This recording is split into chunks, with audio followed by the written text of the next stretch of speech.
শুধু আজকের জন্য 18ই ডিসেম্বর আমাদের মিটিংয়ের বার্তা। আমরা প্রত্যেকটি গ্রুপই যে শুধু এনের রিকভারির মেসেজটাকেই দেবার জন্য মনোযোগ দিয়ে কাজ করি, এর ফলে সব গ্রুপের মধ্যে একটা সামঞ্জস্য থাকে। নেশারিরা আমাদের উপর ভরসা রাখতে পারে।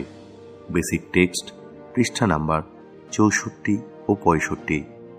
নেশা করার সময় অদ্ভুত যেসব কাণ্ড করেছি তার গল্প শুনলে হয়তো মজা লাগতে পারে। নেশা করার সময় জীবনের নানা দিকে আমাদের উদ্ভট প্রতিক্রিয়ার কথা হয়তো শুনতে বেশ আগ্রহ হয়, কিন্তু এগুলি নেশা করার ভুলভাল কাজের বার্তা দেওয়া হলো। এনের রিকভারির বার্তা এটা নয়।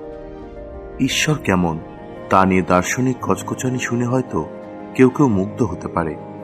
সাম্প্রতিক কোনো বিতর্ক নিয়ে আলোচনা করার জন্য জায়গা আছে। এনের মিটিং এইসব আলোচনার জায়গা নয়। এইসব শুনতে শুনতে আমরা মিটিংয়ের সম্বন্ধে বিরক্ত হয়ে উঠি। আমরা অভিযোগ করতে শুরু করি, ওরা জানেই না কিভাবে শেয়ার করতে হয়, বা আর একটা ঘ্যানঘ্যানারি শেয়ারিং শোনা হলো। এগুলি বলার মানে এই যে আমাদের এটা ভালোভাবে খুঁটিয়ে দেখা প্রয়োজন যে আমরা কিভাবে শেয়ার করি, আমরা কিভাবে রিকভারিতে এলাম, আর কিভাবে 12 পদক্ষেপের চর্চা করতে করতে এখানে টিকে আছি।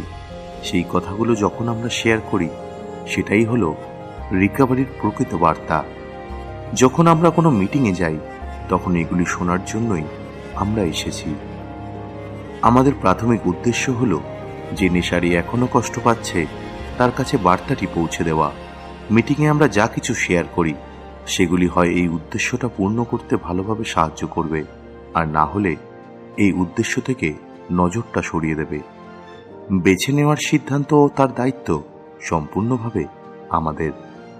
শুধু আজকের জন্য আমি আজ একটা এনএ মিটিংয়ে আমার রিকভারিটা শেয়ার করব।